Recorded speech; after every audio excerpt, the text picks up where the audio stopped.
Queria falar com vocês justamente sobre isso, o desafio. O desafio de fazermos história. Esse é o nosso tema. Mas eu tenho para mim que isso é um grande desafio. Isso precisa ser menos romântico ou menos só um sentimento. Não pode ser só um sentimento, né? Eu preciso entender que isto é um grande desafio e eu preciso calcular algumas coisas para me lançar nesse desafio.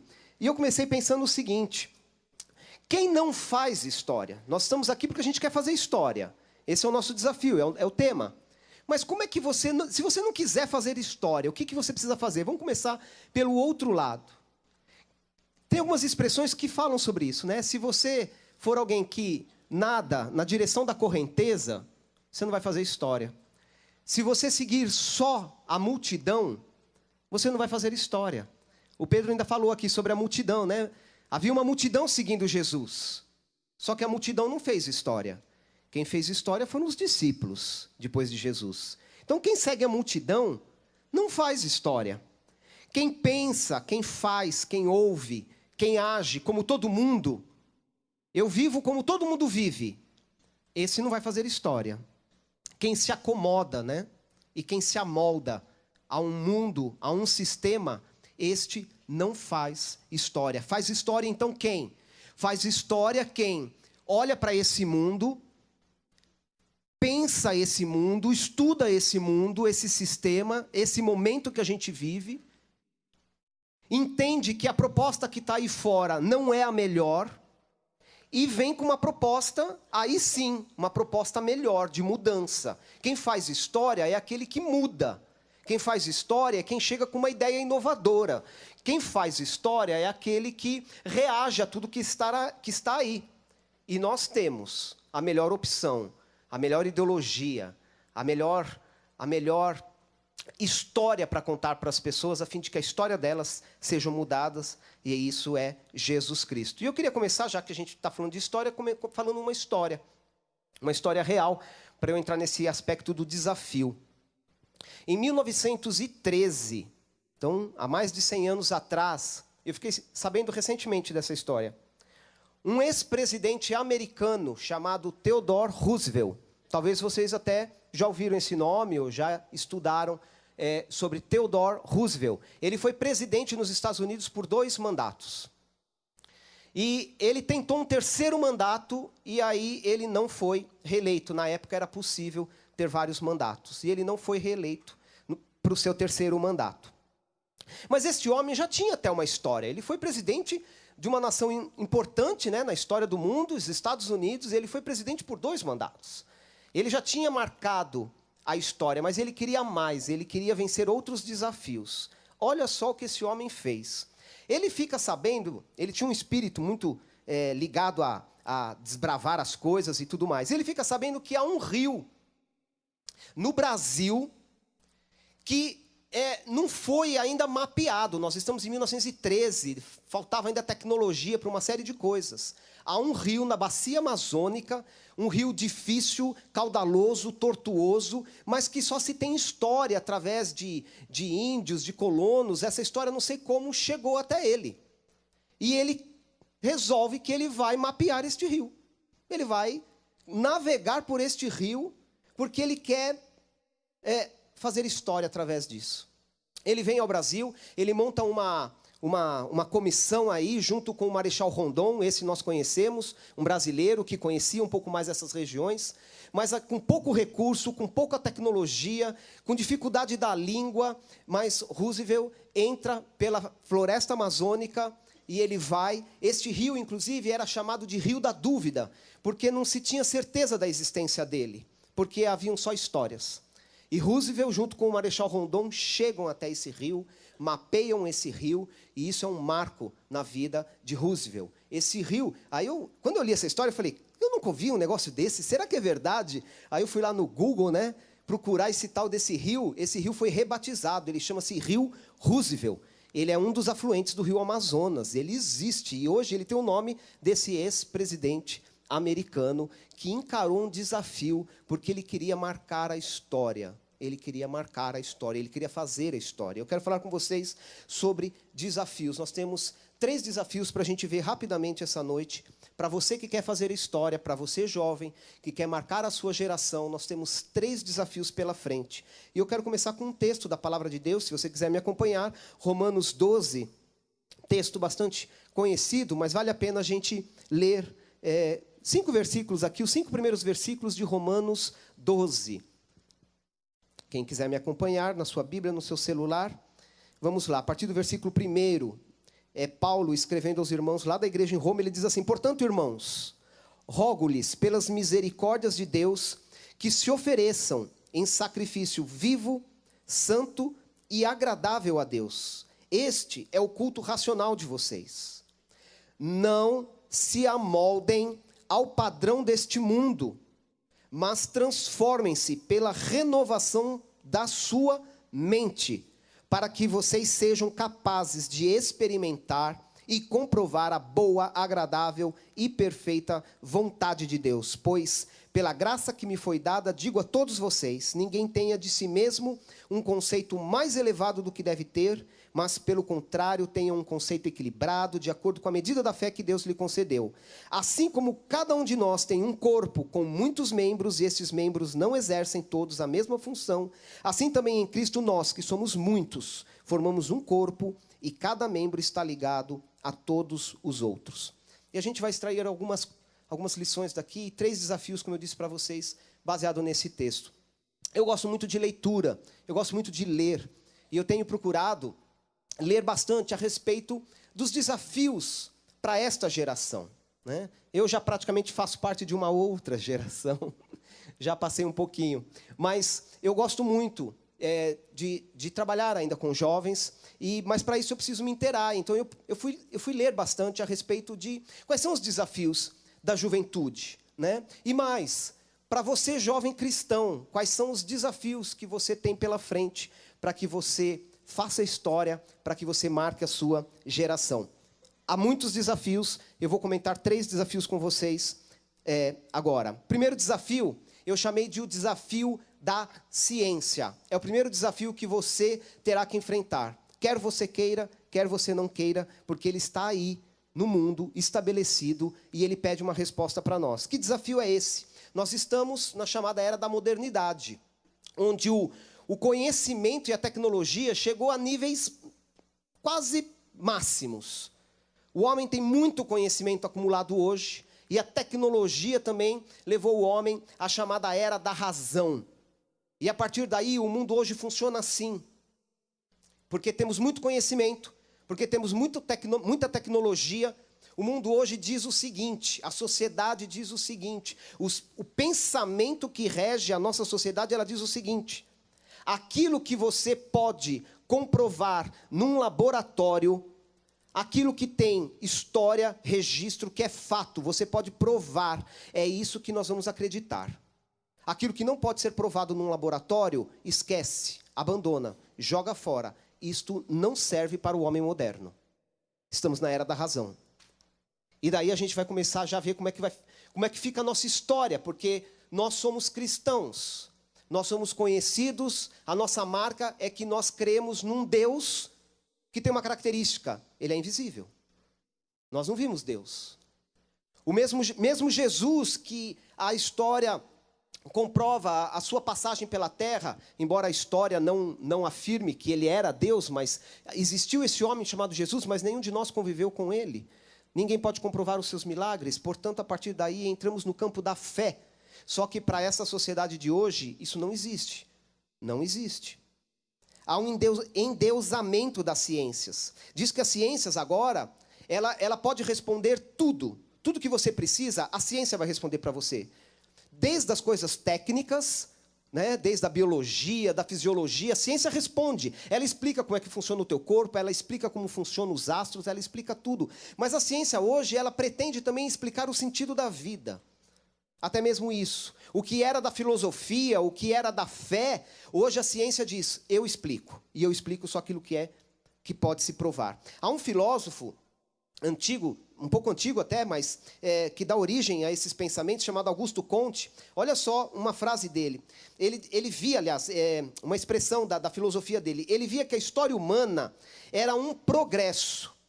em que o último estágio seria a supremacia do conhecimento científico, depois dos períodos chamados teológico e metafísico. Ou seja, ele dizia o seguinte: olha, a religião até que é legal, ela até que é importante, num período da história da humanidade. Quando a gente não tinha ciência, quando a gente não conseguia explicar as coisas, quando ninguém sabia nem como que um feto era formado no ventre de uma mulher, então aí a religião teve o seu papel, teve a sua função.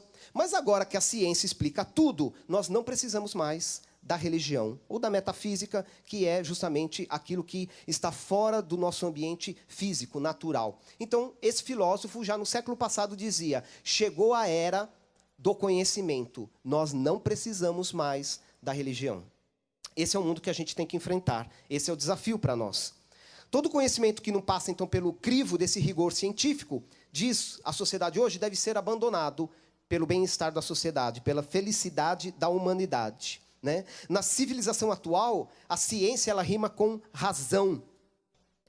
Ela diz o seguinte, que a ciência é verdade, portanto, a verdade é a ciência. A verdade não é a sua fé, a verdade é a ciência.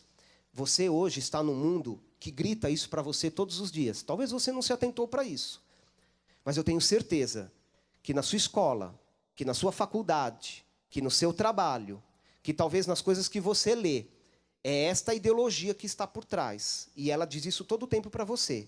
É a ciência que rege o mundo de hoje. Nesse mundo, então, secularizado, cada vez materialista e vazio de Deus, a moda é viver, então, um estilo de vida sem fé, sem essa dimensão espiritual. No máximo, a sociedade de hoje vai dizer o seguinte: se você quiser ter uma fé, tudo bem, mas que você tenha dentro da tua casa. Ninguém quer saber da tua fé.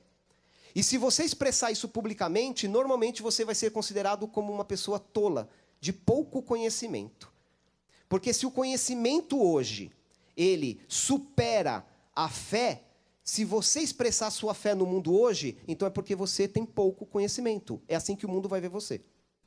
Quando você na faculdade chegar e você for expressar a sua fé, os seus colegas de faculdade vão olhar para você e vão te olhar dessa forma: que você é uma pessoa de pouco conhecimento, que você é tolo, que você é bobo. Porque é assim que a sociedade de hoje vive. E a gente tem esse grande desafio pela frente. A ciência, ela tem o seu lado bom. Eu não vim aqui falar mal da ciência, né? Porque quando dói, é muito bom a gente ter um remédio certo que resolve, ou se a gente precisa de um médico, ou um celular na mão da gente. A ciência não tem nada de ruim, até porque quem deu sabedoria para o homem desenvolver toda a ciência foi o nosso próprio Deus. O problema é que o mundo hoje quer opor a ciência à religião, ou opor a ciência à fé. E este é o grande engano que nós não podemos cair nele. Né? Não há essa oposição. Elas são concomitantes, essas coisas acontecem junto na nossa vida. Nós temos a ciência, ela é boa, ela produz coisas boas, também produz coisas más, né? Produz bomba, outras coisas. Mas tudo bem, isso é outra conversa. Mas nós temos a nossa fé, e a gente precisa saber como a gente vai lidar com isso. Para fazer história, então, nós não podemos ser engolidos por essa ideologia da ciência sem Deus e sem Bíblia. Se você quer fazer história, como eu disse no início, você vai ter que ir na contramão desse mundo. Você vai ter que subir o rio. Já viu aqueles peixes que sobem o rio? Porque eles têm que procriar, eles têm que desovar lá em cima. Ou seja, eles precisam fazer história, eles precisam continuar a história. Para isso, eles têm que subir o rio.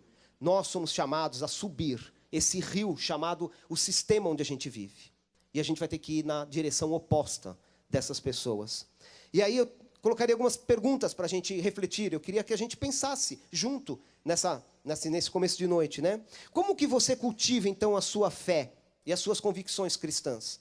O que você faz para cultivar essa sua fé? Porque você vai precisar ter convicções sólidas. Você precisa conhecer profundamente a sua fé e você também precisa conhecer o mundo onde você está, para que você possa avançar e ser uma resposta para as inquietações desse mundo. A sua fé, ela é forte o suficiente para te levar até o fim? Você vai ser testado nessa área.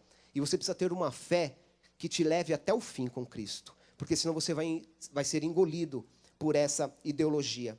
E aí, 3 pontos aqui que eu vou sempre colocar no final de cada desafio. Primeiro, você pode dizer assim: PA, isso daí não tem nada a ver comigo. Eu nem ligo para essas coisas, e isso daí está muito distante de mim, eu sou cristão, eu estou tranquilo aqui comigo. E eu diria para você: será que isso não está minando devagarinho a sua vida, porque Satanás já teve várias estratégias para destruir os filhos de Deus. E ele já foi muito mais... a estratégia de Satanás foi muito mais de enfrentamento, né? Houve a perseguição a cristãos durante tanto tempo. Hoje parece que Satanás escolheu uma outra tática, né? Ele vai minando aos poucos a nossa fé. Ele vai colocando dúvida no nosso coração. E eu não sei se vocês já passaram por situações assim, mas eu tenho certeza que você, na sua escola, na sua faculdade, já presenciou debates, onde as pessoas debatem sobre isso. Sobre o mundo hoje precisa ser um mundo sem religião. Nós precisamos de um mundo com ciência. E aí? Como é que a gente responde? Então, se você diz assim, mas isso não tem nada a ver comigo, eu digo, tem a ver com você. E você precisa, primeiro, saber para você, para que a sua fé seja guardada, para que até o fim você não seja abalado na sua fé por causa do que o mundo vai querer incutir na tua cabeça. Depois tem um outro ponto, e o Pedro do Borel falou disso também. E a próxima geração? E seus filhos? Se o mundo está assim agora, vai piorar. Você hoje, acredito que a maioria de vocês aqui hoje são solteiros. Amanhã vocês vão estar casados. Eu ouvi um aleluia. Depois, vocês vão ter filhos. Aleluia. E como é que vocês vão preparar essa próxima geração para esse mundo? E mesmo falando em filhos espirituais, jovens vão chegar nessa comunidade, muitos, né? Milhares, nas comunidades de vocês. Como é que a gente vai servir essas pessoas? Você precisa saber, entender esse momento que você vive para dar essas respostas, para fortalecer a fé das pessoas, porque elas são bombardeadas e serão bombardeadas assim lá fora. Seus filhos no futuro vão frequentar as faculdades e vão receber essa ideologia. E por fim, temos outro desafio, que é com os não salvos. Há muita gente lá fora, totalmente dominada por esse pensamento. Como é que nós vamos falar de Jesus para essas pessoas? Então eu preciso entender, primeiro, o que se passa na cabeça dessas pessoas, para que eu possa falar do Evangelho, para que eu possa apresentar Jesus de uma maneira convincente, de uma maneira que... Eu sei que a gente não convence as pessoas no argumento. É verdade. É o Espírito Santo que converte as pessoas. Mas nós precisamos saber apresentar bem o Evangelho. Precisamos saber falar e comunicar a fé que nós temos. E precisamos entender, então, esse momento que nós vivemos, que essa geração vive, para que a gente apresente bem o Evangelho. Então, o primeiro desafio para nós é o desafio da ciência. Vamos ter que subir esse rio aí, gente. Vamos ter que desbravar esse rio. Vamos ter que ler mais sobre isso. Vamos ter que estudar mais sobre isso. Vamos ter que nos inteirar mais sobre isso. Para que, primeiro, nós sejamos guardados. Para que depois a próxima geração receba um bom Evangelho. E para que a gente alcance o próximo em nome de Jesus. Depois, segundo desafio.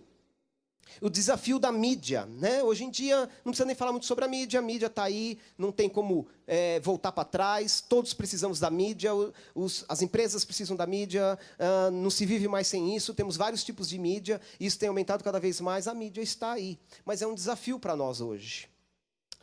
Olha só, nós vivemos... Principalmente nós que estamos no mundo ocidental, nós estamos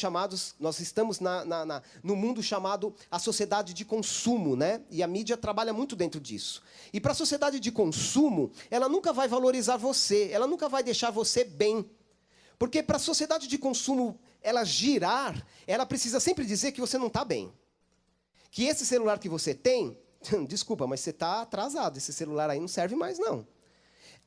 A mídia, ela sempre vai causar em você uma sensação de fracasso, de descontentamento, de conforto. Ela precisa que você se sinta assim, porque ela precisa vender. Ela precisa te convencer. Ela precisa chegar até você. E a mídia funciona dessa forma. A sociedade de consumo funciona dessa forma.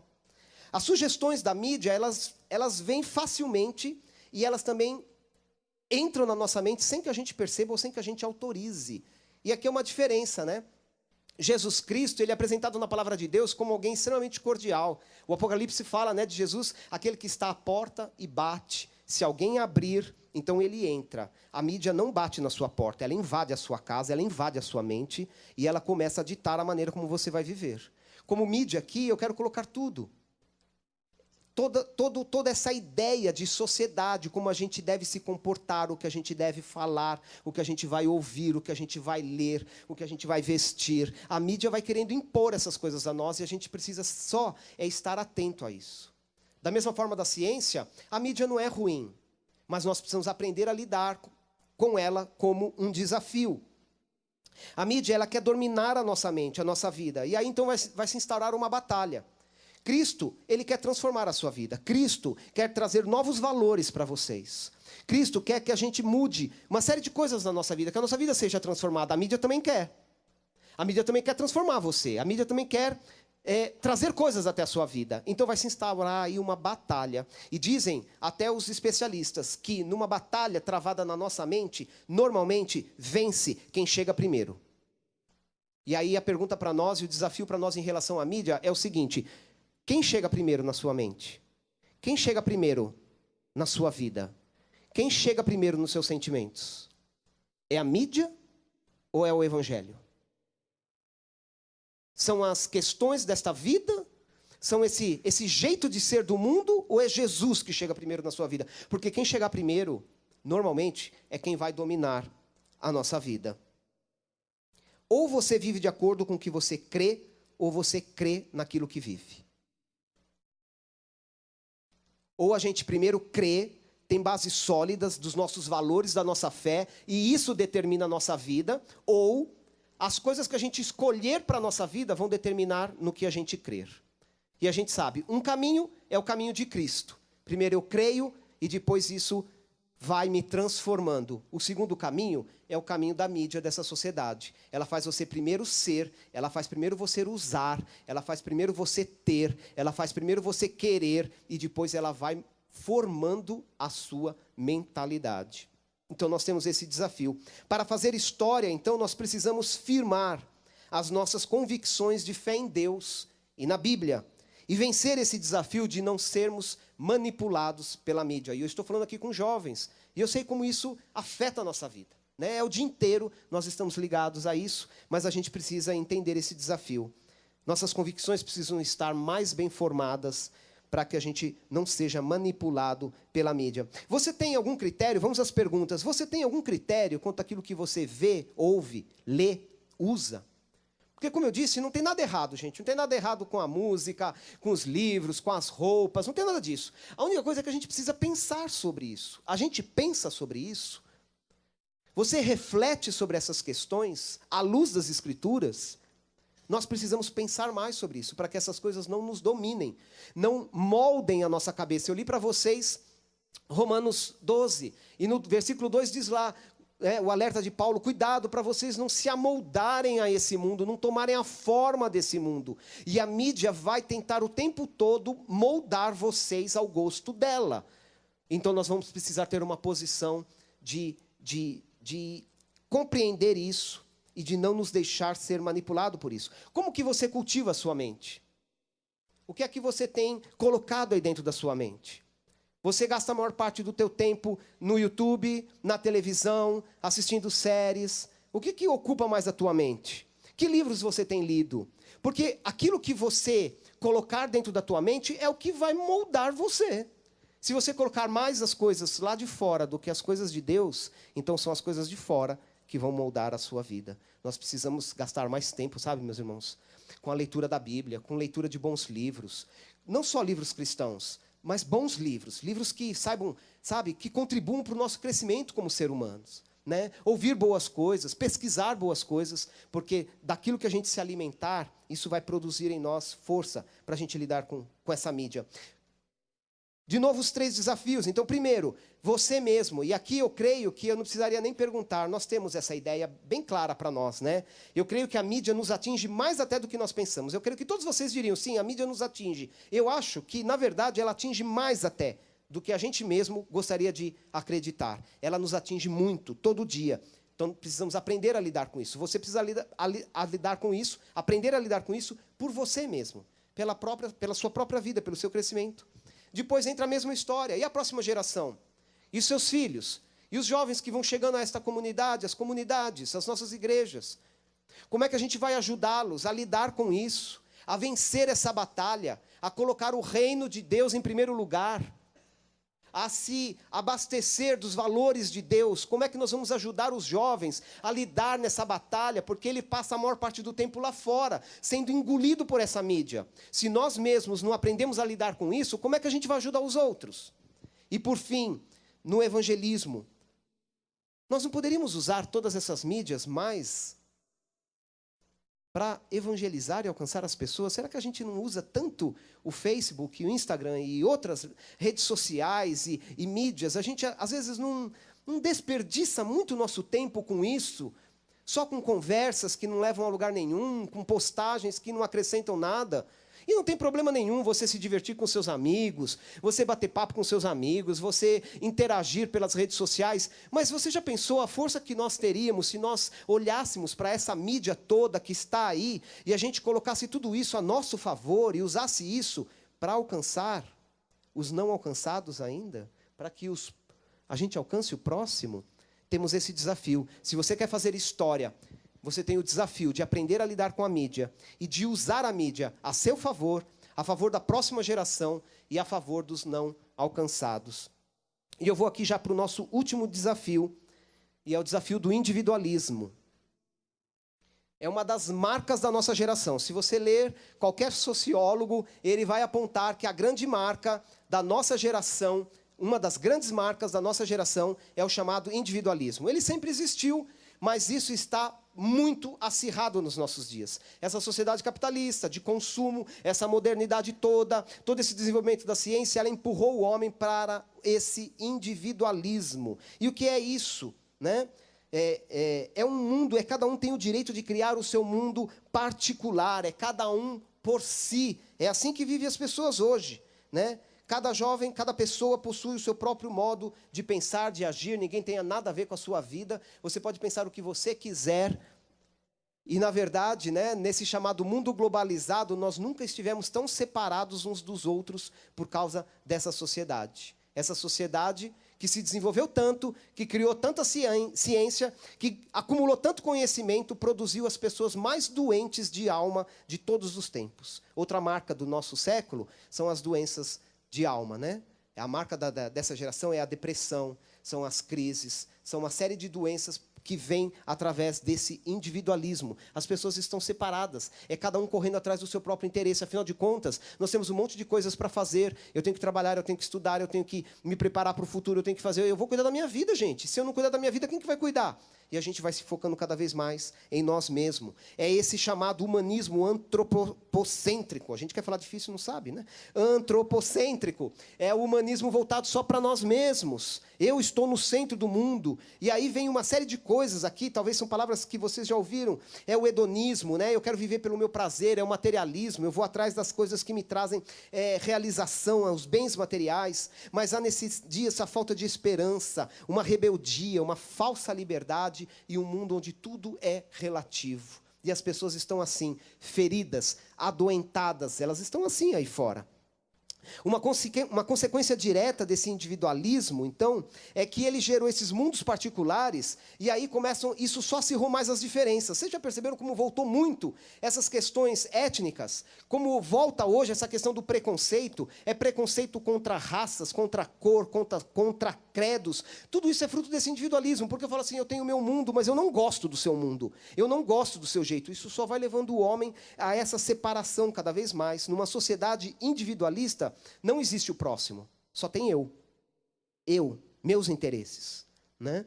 Preocupar-se com o bem de alguém, também diz essa sociedade que é questão de gente fraca. Essa coisa de caridade, de você se preocupar com o outro, deixa de besteira, é perder seu tempo. Você vai se preocupar com o outro para quê? A vida está passando, corre atrás dos teus sonhos, corre atrás dos teus projetos. Essa é a mentalidade lá de fora. Esse jeito de viver, ele é contrário à fé cristã, e a gente sabe bem disso, né?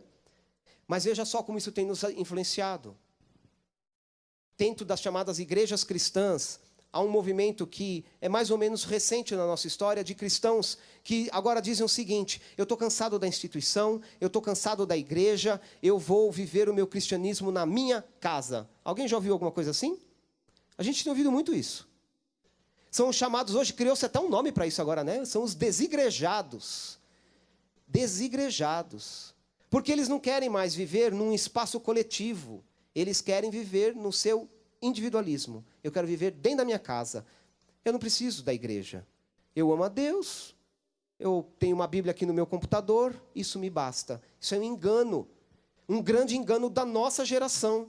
E se a gente não tiver atento para isso, essas coisas vão chegando perto de nós, cada vez mais perto de nós. Nós cristãos precisamos estar alerta para não sermos contaminados com esse mesmo espírito que tem ditado o modo de vida das pessoas lá fora. Mas nós também precisamos saber responder a essas pessoas. Precisamos ter respostas para essas pessoas. A doutrina individualista, ela desvaloriza essa dimensão comunitária, que é tão importante, que é um valor para os cristãos, para nós cristãos. Então, para fazer história, olha só, você precisa viver na prática o amor cristão. Não de palavras, não aqui dentro, lá fora. Você precisa viver de verdade e na prática o amor cristão, que segundo Paulo é um amor que não busca o seu próprio interesse. 2 perguntas para a gente refletir rapidamente. Eu perguntaria para vocês nessa noite: que lugar o próximo ocupa na sua agenda? Todos nós temos uma agenda. Quer você tenha ela no seu celular, se você escreve, ou na sua mente, na sua rotina, você tem uma agenda. Você acorda segunda-feira, num determinado horário, você trabalha, você estuda, você tem sua rotina de trabalho, você vai para a academia, você tem seu esporte. É a nossa agenda. São as coisas que a gente faz. Nessa sua agenda, nessa sua rotina, qual é o espaço que você tem lá reservado? Esse espaço aqui é para o outro, não é para mim. E eu acredito que muitos de nós cristãos, se a gente parar para pensar de verdade e a gente checar a nossa agenda, a gente vai descobrir que a gente tem 7 dias na semana, de 24 horas, e a gente passa todo esse tempo voltado para nós mesmos, correndo atrás dos nossos interesses. E eu não estou aqui dizendo que está errado. É verdade, vocês jovens, vocês têm uma carga muito grande, vocês têm que estudar, trabalhar, é inglês, é um monte de coisa, mas nós precisamos, como cristãos, isso é questão de valor, e tudo aquilo que a gente valoriza, a gente encontra tempo para fazer. Qual é o espaço na tua agenda que o próximo ocupa? Que impacto o amor ao próximo pode causar nessa sociedade? Já pensou?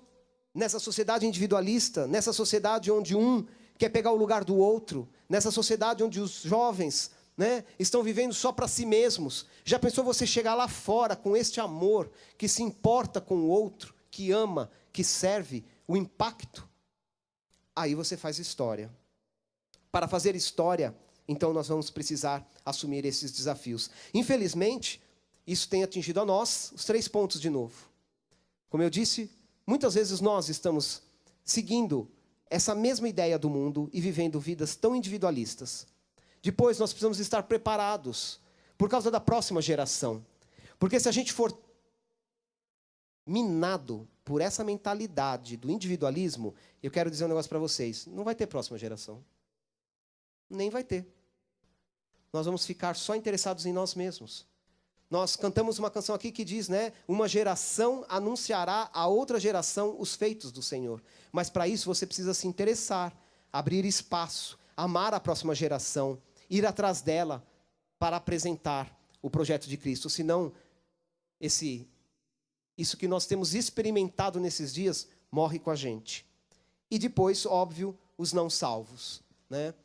O próximo, ele só será ganho quando você levantar o seu rosto da sua própria vida, o seu rosto voltado para você mesmo, levantar o seu rosto, olhar ao lado, enxergar as pessoas, talvez pessoas que estudam com você, pessoas que trabalham com você, talvez pessoas que moram na sua casa, seus vizinhos, você começar a notar essas pessoas, enxergar essas pessoas e lembrar que a resposta que Deus tem para essas pessoas é você. Sabe como que Deus quer se revelar a essas pessoas? Através de você. Nós temos esses 3 desafios. São muitos mais, mas eu queria registrar esses 3 para nós. O desafio da ciência, o desafio da mídia e o desafio do individualismo.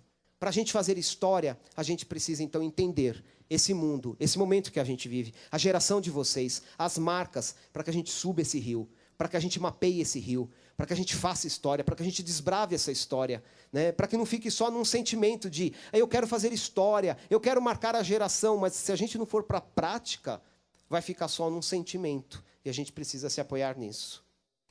Eu vou fechar com vocês, dizendo o seguinte: em um mundo cujo sistema, então, ele avança contra nós, é uma guerra ideológica que a gente vive nesses dias, jovens cristãos precisam ser cheios do Espírito Santo para vencer esses desafios. Porque eu vou dizer para vocês, eu não sei se eu consegui me comunicar bem com vocês aqui nessa tarde, mas eu reconheço junto com vocês, esses desafios são muito grandes, gente. São muito grandes. Compreender todas essas questões. Alguém pode dizer, mas esse negócio da ciência é tão complexo, esse negócio da mídia também é um emaranhado de coisas, deixa para lá. E esse negócio do individualismo, não sei como é que a gente pode romper tudo isso, isso é tão pesado. É verdade, é muito difícil. Você não vai fazer isso na sua força. Porque senão seria aqui uma palestra de autoajuda. Eu viria aqui só para dizer para vocês, vão lá, se esforcem, tentem fazer uma história diferente. Nós não vamos fazer isso no nosso braço. Nós vamos fazer isso na força do Espírito Santo. Jesus, ele esteve entre nós. E ele rompeu com todos esses paradigmas da sua sociedade. Ele sabia como a sociedade da época de Jesus pensava. E Jesus conseguiu quebrar todas essas coisas e anunciar o reino de Deus. Ele foi contra preconceitos, ideias preconcebidas, a maneira como aquelas pessoas pensavam. Jesus veio e fez história. E esse Jesus hoje habita em vocês. E é Ele em vocês, através do Espírito Santo, que vai capacitá-los a fazer essa história. Cristo venceu esse mundo, nós podemos vencer com Ele. Como ser cheio do Espírito Santo, então? O que faremos? E Pedro também estava lendo Atos aqui para a gente, eu quero terminar com Atos também. No livro de Atos, no capítulo 2, depois que também foi anunciada uma palavra desafiadora, Pedro, o próprio Pedro, né, que nós ouvimos aqui na mensagem anterior, ele se levanta e lança ao povo uma mensagem desafiadora. Foi o que eu tentei fazer com vocês hoje aqui à tarde. E aquelas pessoas levantaram-se e disseram assim para Pedro, e agora, diante de tudo isso, o que a gente faz? E a resposta está lá no versículo 38, Atos 2, 38. E ele diz assim, arrependam-se e cada um de vocês seja batizado em nome de Jesus Cristo para perdão dos seus pecados e receberão o dom do Espírito Santo. Pois a promessa, olha só que interessante esse versículo, a promessa é para vocês. É para vocês. Eu disse que aquilo que eu estava comentando aqui, esses 3 pontos, começava com vocês. Mas também para os seus filhos. É para a próxima geração também. Para os seus filhos. E para todos os que estão longe, para os não alcançados. A promessa do reino é para todos. Para todos quantos o Senhor, o nosso Deus, chamar. Com muitas outras palavras os advertia e insistia com eles. E a última expressão aqui do versículo 40 era Pedro dizendo para aquele grupo de pessoas que estavam ouvindo o evangelho, ele dizia assim, salvem-se desta geração corrompida. Eu vim aqui nessa noite dizer para vocês isto, salvem-se desta geração corrompida. A nossa geração, como todas as gerações que não conhecem a Deus, ela está corrompida. O mundo lá fora vive esses valores que eu disse para vocês. Mas a mensagem do evangelho continua a mesma. Salvem-se dessa geração corrompida. Não é se isolar dessa geração corrompida, mas é ser salvo do domínio dessa geração corrompida. E é ir para essa geração a fim de ganhar essas pessoas. Esse é o grande chamado do evangelho para nós nesses dias. Se você quer fazer história na sua vida, na sua geração, você precisa compreender essas coisas. Salve-se dessa geração. Salve-se dessa geração corrompida. Como? Algumas dicas. Entenda essa ditadura da ciência. Entenda essa ditadura da mídia e do individualismo. E apresente a proposta cristã para isso. Salve a sua vida. Salve a próxima geração. Salve os não alcançados. Em nome de Jesus.